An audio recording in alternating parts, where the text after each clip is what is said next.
Classic English Literature Subcast. It's that little tributary streaming into the great flow of our main show, where we bathe in some of the lesser-known pools of English literature. Now, speaking of swimming, sort of, you ever hear the expression, a fish doesn't know it's wet? It means that it's very easy for us to be unaware of our circumstances or environment because, well, they're so normal. They become invisible to us, really. I think Marshall McLuhan, the great media critic, said something like, we don't know who discovered water, but it probably wasn't a fish. I think that's the way we are with media, especially for the purposes of today's episode. News media, or what is sometimes called infotainment. We're absolutely saturated with news and commentary, not always of equal quality, but it's the water in which the modern human mind swims. Newspapers, magazines, radio, television, 24-hour cable, streaming services, podcasts, social media, and short-form video produce a tidal wave of current events information. But of course, it wasn't always thus. And I don't just mean because of the advent of electronic media or digital media. I mean that for the most of human history, people did not get news. It probably didn't exist. I mean, news as a social and cultural product.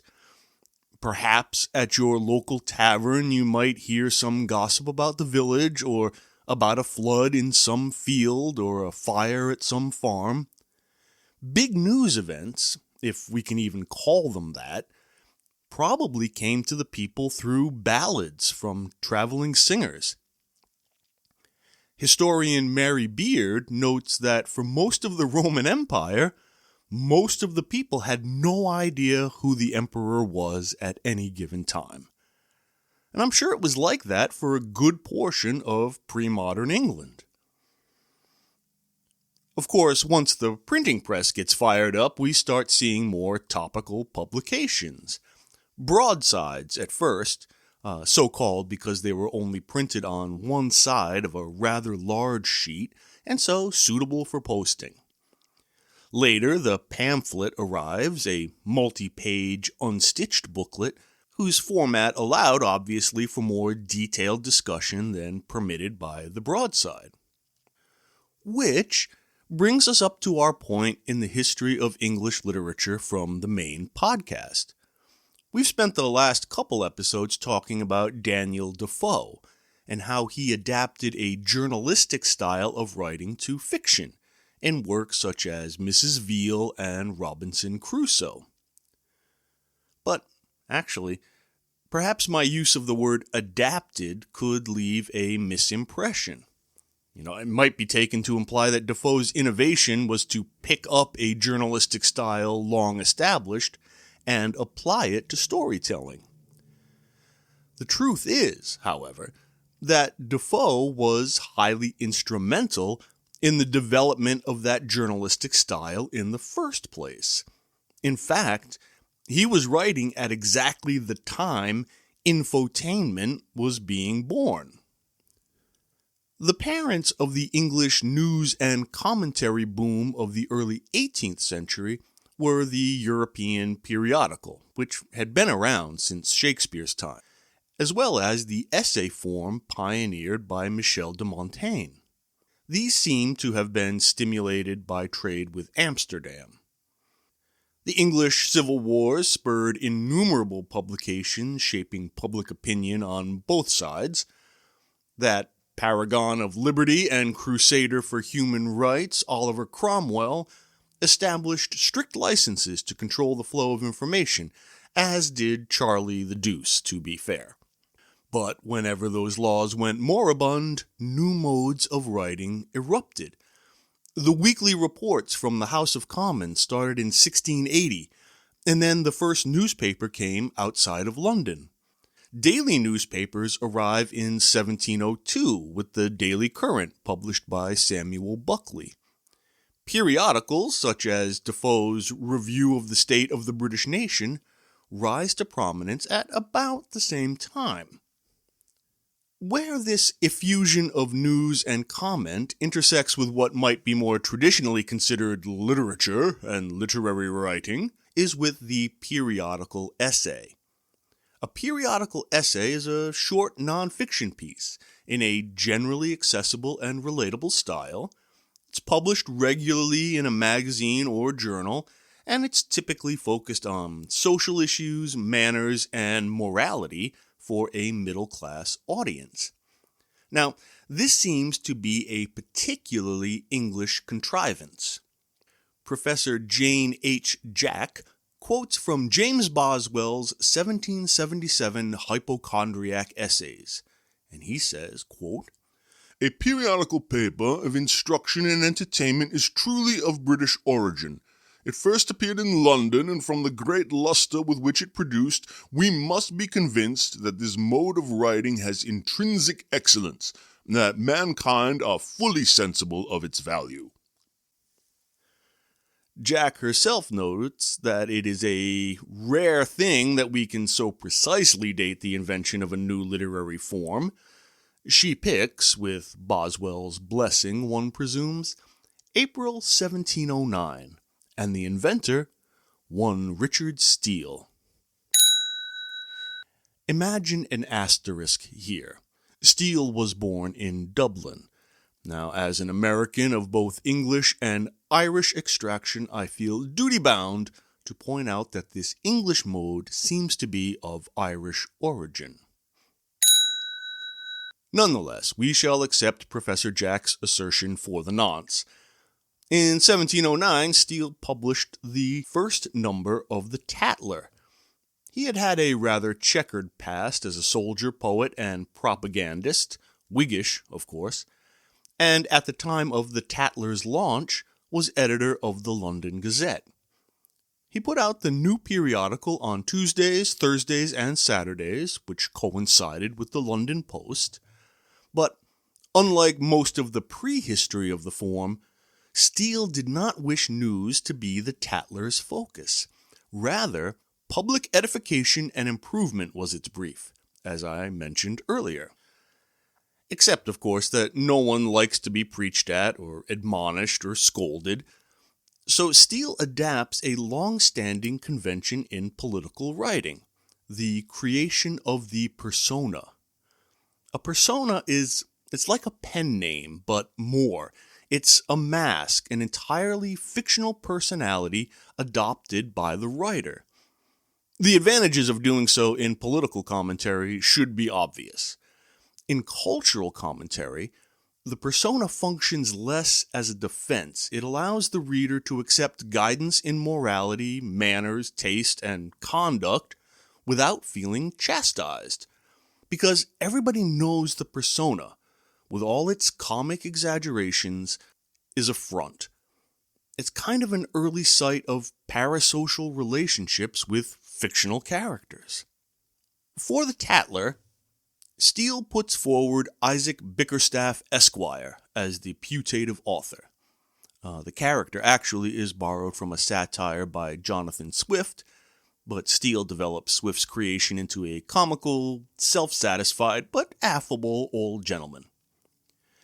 Bickerstaff begins his publication with an epitaph by Juvenal, the Roman satirist. Quote, "Whatever people do will furnish the variety of our little book." It is, of course, something of a mission statement, which he fleshes out thus, and I quote, "Though the other papers which are published for the use of the good people of England have certainly very wholesome effects, and are laudable in their particular kinds, yet they do not seem to come up to the main design of such narrations, which, I humbly presume, should be principally intended for the use of politic persons, who are so public-spirited as to neglect their own affairs to look into transactions of state. Now these gentlemen, for the most part, being men of strong zeal and weak intellects, it is both a charitable and necessary work to offer something, whereby such worthy and well-affected members of the Commonwealth may be instructed, after their reading, what to think, which shall be the end and purpose of this my paper, wherein I shall from time to time report and consider all matters of what kind soever that shall occur to me, and publish such my advices and reflections every Tuesday, Thursday, and Saturday in the week for the convenience of the post. In its first paragraph, Steele's Tatler, in the voice of Bickerstaff, marks its distinction from other mere newspapers, while slighting politicians and news junkies as shallow and somewhat stupid. Bickerstaff then humble brags his own charitable disposition and heroic action in publishing, on a regular and convenient schedule, his advice on how people ought to think. Which is not to say his reflections will be entirely divorced from affairs in the wider world. He has, as he says, quote, settled the correspondence in all parts of the known and knowing world, and will report and reprint such dispatches from the following news bureaus. Quote, all accounts of gallantry, pleasure, and entertainment shall be under the article of White's Chocolate House, poetry under that of Will's Coffee House, learning under the title of Grecian, foreign and domestic news you will have from St. James's Coffee House, and what else I shall on any other subject offer shall be dated from my own apartment. Here, Steele parodies the journalistic convention of the dateline, which indicates the time and place a news story is filed. The Tatler's datelines are the various fashionable coffee houses of London which, as Steele's public would know, each specialized in particular kinds of gossip and worldly conversation. Anything not from those places will come from him personally, from his own apartment. Those items datelined from my own apartment became the most popular, and often were the sole content of editions. Bickerstaff calls them his lucubrations, a word which here means late-night meditations by candlelight. The periodical became so popular that coffee houses reported a significant surge in revenue as readers flooded in to catch the conversations. The Tatler's mission statement also intends to address the concerns of women. Quote, I have also resolved to have something which may be of entertainment to the fair sex, in honor of whom I have taken the title of this paper. Now, obviously, one should not expect cutting-edge 21st century progressive gender politics from an 18th century magazine, but that line seems to lower the bar even more. The term the fair sex does feel a bit condescending now, and invoking the stereotype of the female gossip in the title, then again, we are dealing with an ironic persona, which complicates any assessment of the values imparted by it. A recurring character in the Tatler universe is one Jenny Distaff, Isaac's half-sister. In numbers 10 and 33, she stands in for him. He's out of town, you know, and offers her own essays. In later editions, we learn from Bickerstaff that he has successfully married Jenny off, or disposed of her for life, as he says.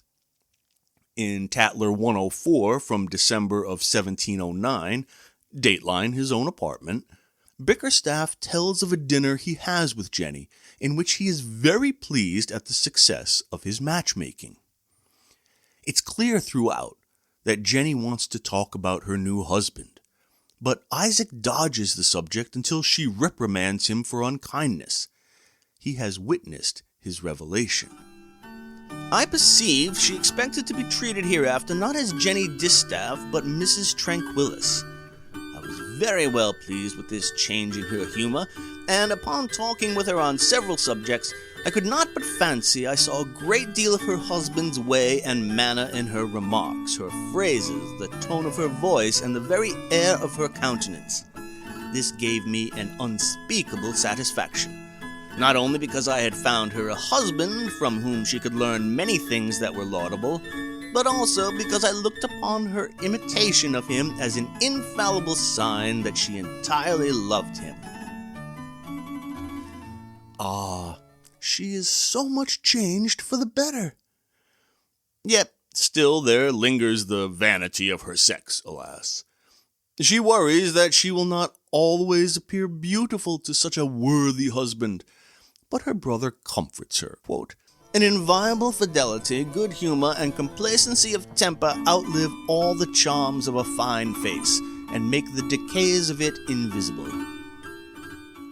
It's advice we still hear bandied about, but maybe its hackneyed quality doesn't necessarily indicate its obsolescence.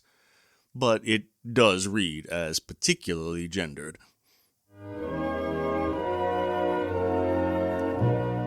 Another fellow integral to the success of the Tatler, and thereby of the entire genre of the periodical essay, is Joseph Addison, an old school friend of Steele's. Addison was a politician who had dabbled in the literary arts when he joined his friend and composed some 42 essays for the magazine.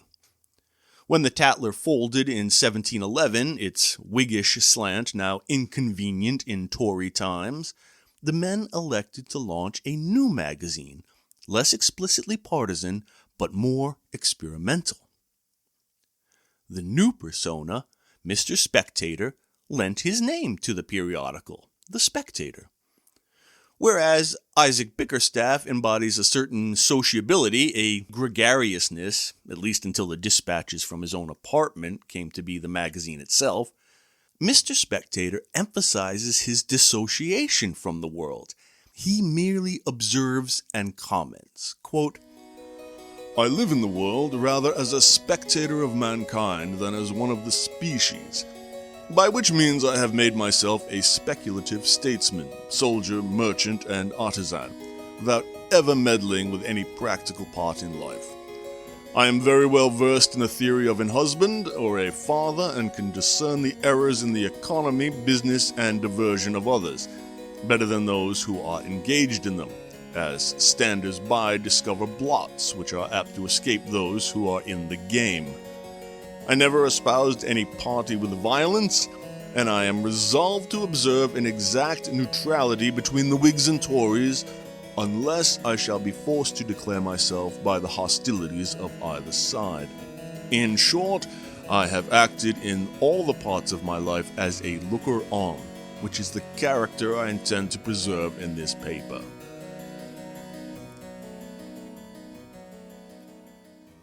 Addison is the author of this first edition of The Spectator, and the persona he creates really becomes an allegory for the magazine itself. There's a sense in which Mr. Spectator only exists as a text. Now, I know that's literally true, but as a persona, he seems aware of the fact in its more figurative form. He says, quote, "Since I have neither time nor inclination to communicate the fullness of my heart in speech, I am resolved to do it in writing, and to print myself out, if possible, before I die." I think that's a really interesting posture. I think it implies a few things. One, that our selfness is determined by our mental processes. This is Descartes separating the mind from the body in the previous century. It seems to me that that's the dominant conception in most modern society, that our bodies are just cars that our minds drive around. We are creatures created by information.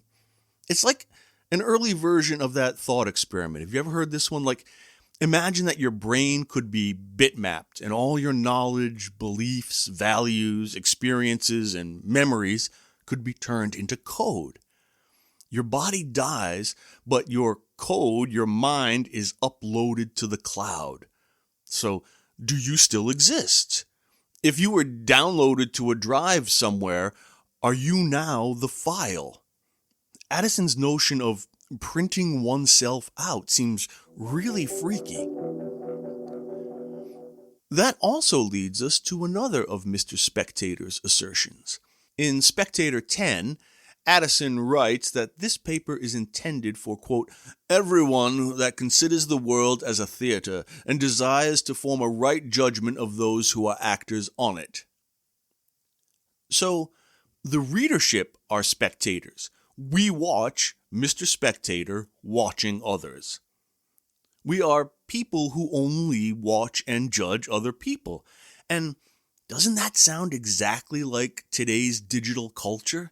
Isn't that a succinct and prescient description of a world in which social media is our only experience?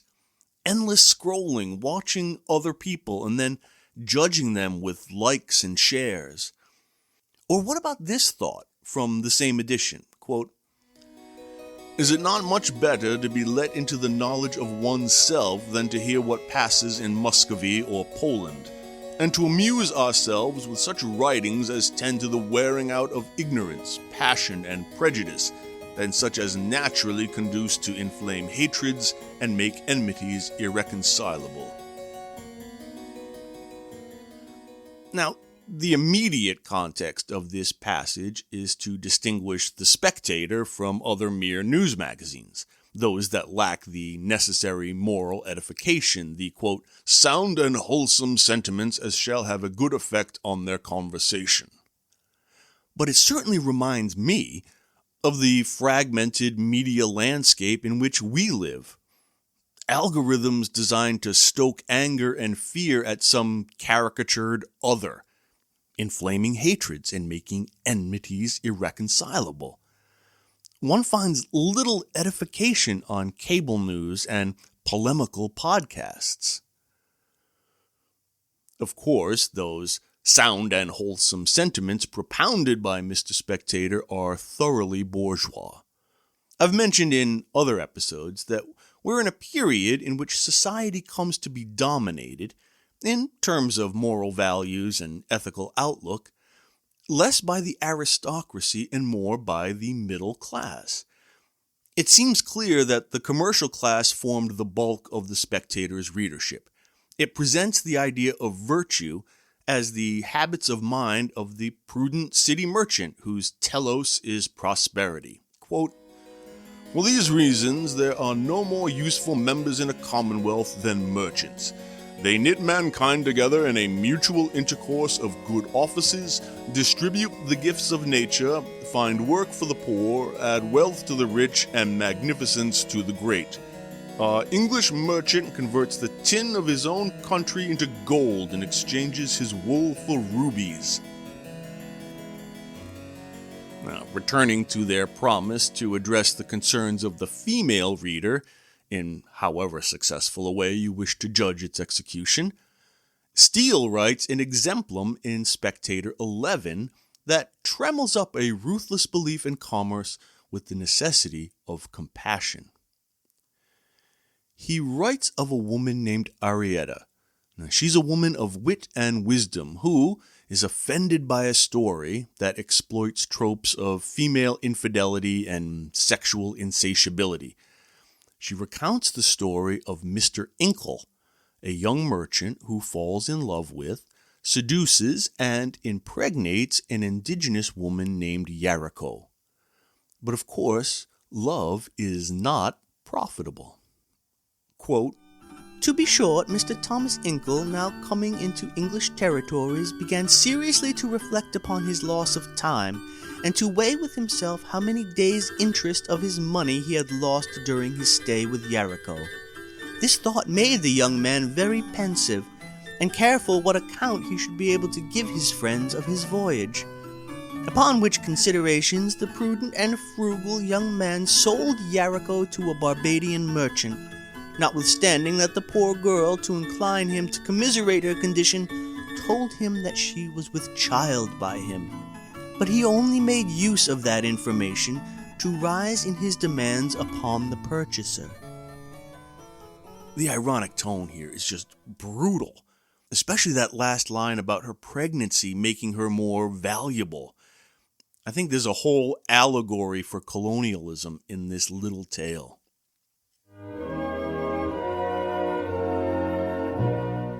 Addison and Steele's development of the periodical essay spawned a literary genre that would become almost synonymous with 18th century English letters. In their wake came many other influential journals. The Craftsman, launched in 1726 in opposition to the policies of Sir Robert Walpole, who was basically the first prime minister. There was Eliza Haywood's The Female Spectator, which offered a genuine female perspective rather than its namesake's distant observations of female experience. And, perhaps most importantly, Dr. Johnson's The Rambler, which returned an elevated prose style to British writing, as opposed to the more colloquial styles of Defoe, Steele, and Addison. By the by, the Tatler and the Spectator are still in print today, though much mutated from their 18th century beginnings. Today, Substack has amplified the old blogosphere, which was itself something of a cyber version of the periodical essay. Anyway, I certainly wanted to let you all know about this development in the history of English literature, especially as it struck me how so much of our concerns today about media echo chambers, information silos, alternative facts, and so on, while multiplied by the technology available to us, are not particularly endemic to us. We also have media personae. Stephen Colbert seems very much in the tradition of an Isaac Bickerstaff or a Mr. Spectator. Indeed, his is a parody of a particular kind of talking head, but I think most observers can see that even putatively earnest news commentators are playing to an audience, performing a role, inventing a character. We accept the duplicity because they embody our rage and anxiety, and they play it back to us as strength. Plus ça change.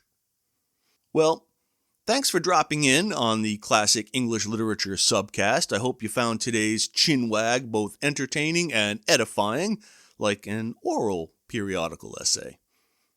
I guess that's really what monologue podcasts are, huh? New versions. Anyway, please like, follow, and subscribe, drop a 5-star rating, tell your friends, send me money, woohoo! Enjoy the next couple of weeks, and I'll talk to you then.